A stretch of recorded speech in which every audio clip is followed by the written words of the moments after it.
Thank you to our patrons, Abigail, Breaker of Chains, Mother of Dragons, and Logan, the Full Metal Patron. This podcast is not suitable for children or those who are easily disturbed.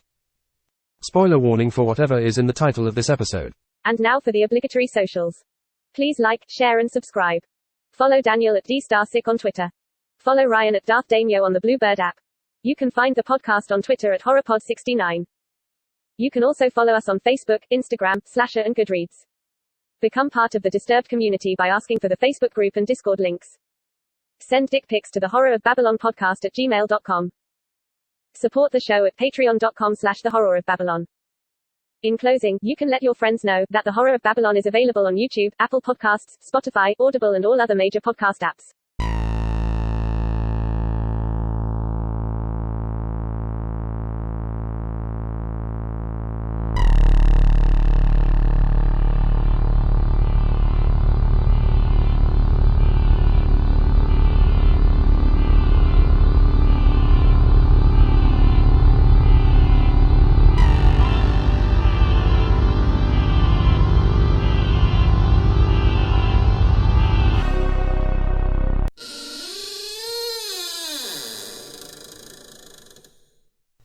Welcome to a very special bonus episode of the Horror of Babylon. This is Treehouse of Horror of Babylon, Episode 2, Death Tome. I am Justice. I am Ryan, and with me as always is Daniel. Say hi, Daniel. I am still Justice. Okay, so we are reviewing the Simpsons Treehouse of Horror Death Note parody. Last week, we released one on the It parody, so if you missed that, definitely go back and check it out. This is our new bonus episode mini-series, Treehouse of Horror of Babylon. It's fun to do. Yeah. Okay, so let's kick it off with our history with Death Note. So for me, I watched the anime first, and if you don't know, I'm a big anime and manga guy. Not like I used to be. I used to watch every new thing that came out, and now I'm super bad with keeping up with new anime, but it's just so hard. It really is. I saw Death Note when it came out, really enjoyed it. A friend loaned me and another friend the first DVD, and we watched it in my dorm room freshman year, which had the first 4 episodes. And I vividly remember he and I running across campus to her dorm room to get the second DVD, pounding on her door at 11 o'clock at night. We must know. We must have it. Watched the anime, loved it, then bought the manga, read the manga, loved it. There's maybe 3 anime that I would recommend to people who don't normally like anime and go, watch this. Because it's a crime drama. Yeah. It is. It has maybe 1 or 2 anime tropes in it throughout 50 episodes or however many episodes? 37 episodes. Yeah. That's not bad. How did you get into Death Note? I was in my freshman year in college and it was on Adult Swim and I started watching it. And then because back then people would just upload any manga for free on the internet, I read it online. They still do. It's a little harder to find. It's a little harder. I'm also a lot more... I more strongly support supporting artists these days, even if they're millionaires, because they put real work into their things that I enjoy. I'm all about... Specifically comics and manga. I'm all about buying that shit. But back then, that's just what I did. And I loved it. I really want to do a compare and contrast of this and my other favorite manga, which is Monster. Yeah. We have Monster on our schedule to cover later in 2023. Yeah. And we will cover Death Note at some point. It's probably going to be down the line. Yeah, because it's longer. It's a little longer. I really recommend it. I recommend it to so many people. Yeah, and I'm not sure that we would do all of the manga and all of the anime because they're basically exactly the same. I'd say just we do one or the other. Yeah.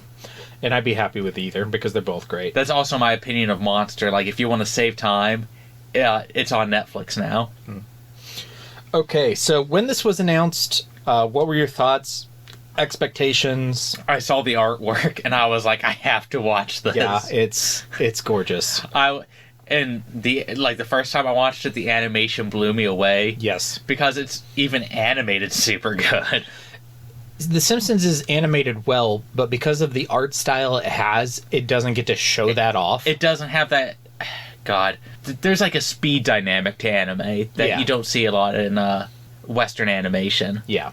Particularly in, adult comedy shows like Simpsons and Futurama and King of the Hill. And I saw like promotional stills and like you saw like the flinging of the pin with the pin. You're dead. I was so stoked to watch this. I was like, I hadn't watched a Simpsons episode in like 5 years. Yeah. And I was like, well, guess I'm doing it now. The vampire's a pure myth, superstition. I may be able to bring you proof that the superstition of yesterday can become the scientific reality of today. So background, this aired October 30th, 2022, day before Halloween and the day before our 1-year anniversary. It was the second of 3 segments of Treehouse of Horror 33, which is season 34, episode 6, and is episode 734 overall. The segment is 7 minutes and 25 seconds. And just for your reference, the first segment is The Pookadook, which is a Babadook parody. And the third segment is Simpsons World, which is a Westworld parody that is also a Bob's Burgers crossover. Yeah, I'm going to have to see that. I've never seen Westworld, though, so I might not appreciate it as much. I've never seen Westworld either. Honestly, growing up, a lot of my horror knowledge came from Treehouse of Horror because of all the parodies they've done. Like, for 20 years, what I knew about The Shining came from The Shinning. I think that parodies are a good way to get you interested into certain things. Yes. This was written by Ryan Coe. He did a good job. Yes. He wrote for The Office and New Girl before becoming a regular on The Simpsons. Okay, so I'm going to embarrass myself here. Mm-hmm. Sometimes I just hang out with my mom. Mm-hmm. And one of the shows we've watched start to finish together twice is New Girl. I'm not as vocal about it as I am with Emma Watson.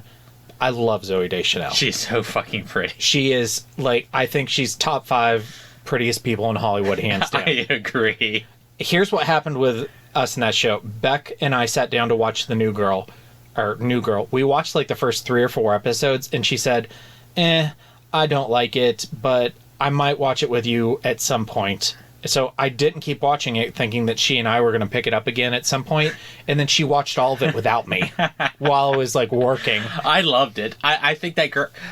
It's weird because I relate to the girl character more than anyone else. I'm like, oh, she's just a goofy dumbass like me.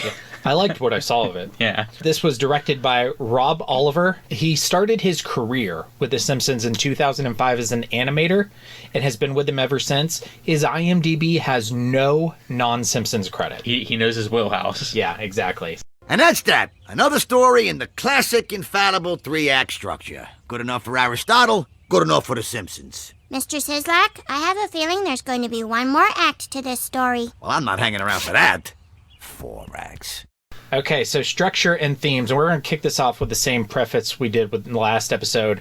This is a parody, not an adaptation. However, when you're parodying something, you still have to adapt the story in order to make the plot make sense. So the Death Note manga is 12 volumes long, and the anime is 37 episodes, and they took that story and put it down into 7 minutes.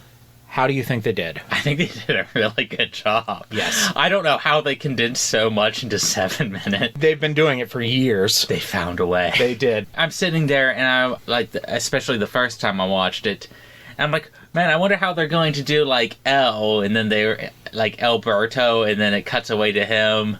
Yeah, I read your diary. I'm like, oh, that's clever. Yeah, it really is. I really liked, they really got like Elle's sense of quote unquote justice down with Lisa. Where Lights.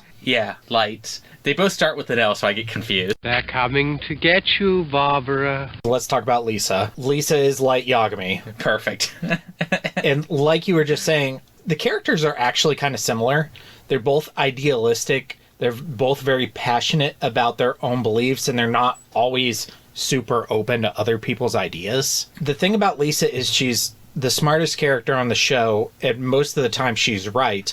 Every once in a while they do an episode where she's kind of caught up in herself and she's wrong about something and she doesn't see it, and then they make a joke about other people pointing out to her how her logic is wrong. Mm-hmm. Steve Johnson, Ryuk, does that in this episode. He's like, I thought you only murdered people to save the world. You only save yourself by doing this. And Light is like that, too. He's so wrapped up in what he's doing by murdering all these criminals is correct. He he can't take a step back and look at the other side of it. Yeah. It's impossible for him to do. It's not exactly the same, but they even started off the same with both of them, where it's like, there's a person doing something sort of shitty. I'm just going to see if this works. And then they're so shocked that it worked that they don't know what to do next. Yeah. And this is me making facts fit the situation, like jamming puzzle pieces in the right way. But yeah. Lisa, Kira. Can we also just talk about how they animated Lisa, and they got, like, the anime faces just perfect? She's perfect. She's absolutely perfect. And I love, like, the little, like, half jacket they added to cover her shoulders, because normally she has this strapless dress, which looks weird in any other medium other than the Simpsons animation. Yeah, no, whoever, the art director for this, or whoever designed the actual costume. The design of her face, her hair, they kept the pearls, like, it's perfect, and I love it. I can't sing this episode's praises high enough. The thing that I was worried about was that the Simpsons voice actors were going to sound weird over top of these anime character designs, and they don't. It looks great. It looks so good. And we also get the most time with Lisa. I think hers was still the best. Yeah. Even like when Homer's just like, I'm drinking with my boss as a salary man. And that's a very, like, stereotypical Japanese thing. Yeah. And they're poking fun you are at. expected to go out and hang out with your coworkers after work. There's like a really weird work culture. Yeah. Well, it's weird to me. Yeah, no, it's weird to me too. I don't want to say a culture is weird. No. But I, as an American, find it hard to relate to. Yeah. I have gone out drinking with one of my bosses, but I couldn't, like administration, I could never picture doing that. I did once, but it was at a corporate retreat. Yeah. So that's what we did. You were a salary man. Yeah. No, I am a salary man. I just work at home. Okay, so Bart as L. Bart is the obvious foil to Lisa. Yeah. So it makes sense that he would be L, and then the whole El Barto thing. That was clever. Just on top of that makes sense. I have this under Easter eggs, but I wanted to mention it now. That joke is even more clever than you think, and I have to think this is on purpose.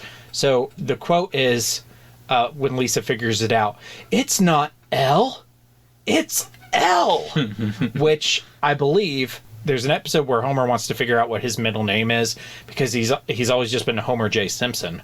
What does the J stand for? And he asks Grandpa, and Grandpa says, "How should I know? Your mom was in charge of naming you." So he goes on this quest to figure out his middle name, and it turns out his middle name is Jay. So it's still J. Yeah, it's still J. Exactly. So I think that was a reference because that's like a really lauded moment in Simpsons with how history. Involved the director of this episode was with Simpsons. I have to assume that's on purpose. Yeah, he's been there since 1995, so he's been there for a long time. And then also I wanted to point out, at the end of the episode, Bart is kind of at Lisa's mercy where she can write his name in the Death Note or whatever. It's a very common plot point for the Simpsons to visit where Bart is in trouble and Lisa has the opportunity to hang him out to dry and then chooses to take the higher road. And then he never learns, and then they end up in that situation all over again. Out of curiosity, what's your favorite Bart moment from The Simpsons? Because I have an answer. I don't know if there's been a better one since I stopped watching The Simpsons, but I don't know. I don't know if I could choose just one. Mine is when he fails the test after trying his hardest and he cries his eyes out. Because I relate to that super hard. That episode is called Bart Gets an F. That is a good one. That's my favorite Bart moment because I think about that all the time. Yeah, that's a good one. It reminds me of that Picard quote, "You can do everything right and still fail." Yeah. It's just life. I don't think I could pick one. I'd have to give you a top 10. Okay. We will table that for a possible pre-show. Yeah. Okay, and then I think the last one that's worth talking about is Steve Johnson. And Steve Johnson stands out because they didn't choose to take a character and make them Ryuk. Yeah. They just made him a unique character. And I was wondering about that because I didn't remember Steve Johnson. I actually went and checked because I was like, is there some obscure character that I'm not aware of that this is supposed to be? And it's not. Okay. He's a unique character. My expectation was that Ryuk was going to be Flanders, because normally in Treehouse of Horror episodes, Flanders is the devil. I thought it was going to be Krusty again, just from like when I saw the promotional artwork. Yeah, because he has a white face and green hair. I was like, okay, so it's going to be Krusty. Yeah. But then it just wasn't. Yeah, I was he's like, Steve Johnson. Back when I was born, Steve was a very exotic name. There were 3 necrogormias or whatever in my nursery cave alone. But what did you think of how they adapted Ryuk? I mean, it was Ryuk. If you haven't seen Death Note and you watch Death Note after this, he's constantly just kind of fucking with L. Yeah. There's exactly like one big difference between the anime and the manga, so spoilers. In both, Ryuk's the one who writes Light's name in the Death Note at the end. In the anime, Light's running away. He's not even really aware that Ryuk's writing it down in there. But in the manga, he tells him, hey, I'm doing this, and Light cries and begs at him like a bitch. Yeah. And I love that, because I'm like, you've done this to how many people, and now you're gonna beg like a little bitch. Yeah. And he's just fucking with Lisa the whole episode. It was Ryuk. Yep, he was. I expected a joke about apples. That didn't happen, but... I didn't think about it, but yeah, now that you mention that... Well, this is my 4th time watching it. But... This is only like my 2nd time. I'll kill you all! I'll drive you crazy, and I'll kill you all! I'm every nightmare you ever had. I am your worst dream come true. I'm everything you ever were afraid of. Okay, so moving on to scary shit, and in lieu of scary shit, we're going to talk about the humor, like we did with the last one.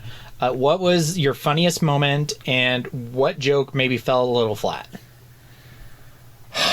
Now, I'll go ahead and say... For me, I don't really think there was like a joke that fell flat. I don't think there was a joke that like didn't get me. I mean, pretty consistently funny throughout.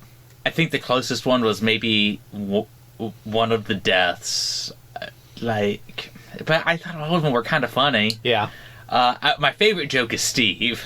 Steve Johnson. The blender joke has grown on me after 4 viewings. I really appreciate that. I guess I didn't laugh at that the first time. I thought it was funnier this time. Yeah. The more I hear it, the funnier I think it is. I thought was funny. Yeah. That. And mostly because I'm relating it to The Simpsons and Death Note. Yeah. And how they condensed everything so cleverly. Mm-hmm. Agreed. Is cleverly a word? More clever. More clever. I think. I'm not sure. Let's look that up. Is cleverly a word? Yes. It is indeed a word. Okay, all right. Not commonly used.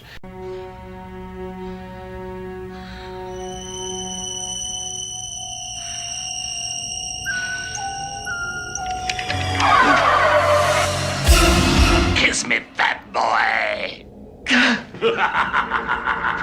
Here at Kiss Me Fat Boy, I said let's talk about the art, which we kind of did. So let's talk about Marge. I do have a Kiss Me Fat Boy. Okay, so Kiss Me Fat Boy. There is now Marge porn worth looking at. Yeah, aside from the Playboy spread. But aside from I do have the Playboy spread on my phone and in my room. I want to own that issue, but it's so expensive. This isn't a Playboy issue, but I've been trying to buy the Wizard magazine of Goku vs. Superman. And they sell for like $100. And I'm like, I don't know if I want to spend $100 for a paragraph, because that's all it is in the magazine. Well, next Christmas, I'll buy you that. You buy me Marge Playboy. What Daniel get you for Playboy? All right. She's not in the episode a lot, but her character design is super cute. It's so cute. I really and like honestly, we talk about waifus a lot. Marge has always been one of mine. She's really great. I've always said that when it comes to Marge, I'd like her character design with straight hair more, or when her hair's down. Yeah, I think that's way prettier. I just wish they would do that all the time. I don't, because I like it when it happens. It makes it more special. More special. And like it is a cartoon. Like and they all have. They did an episode recently. Her hair was going gray. And her hair went totally gray, and Homer stopped being attracted to her.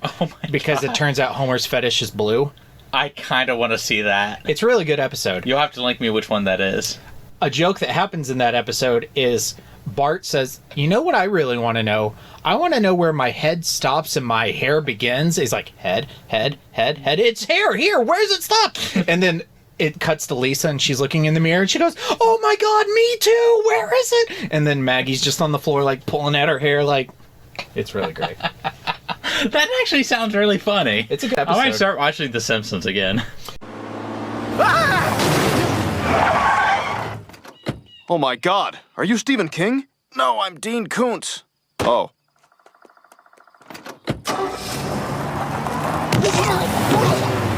King and Koontz. Daniel, what is your king? Steve. Just that joke in general. It's between that or fucking waifu Marge. So mine is Lisa. Lisa has been my favorite character since the 4th grade. I never would have admitted I was super ashamed of it as a kid that Lisa was my favorite character and not Bart. Yeah. But I've just always loved her. She's one of my favorite fictional characters.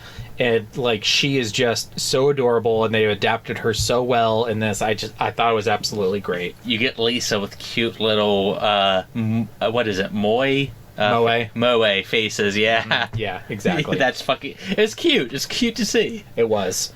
And your Koontz. That I don't have more of this. My Koontz is actually all the death scenes where she kills the board.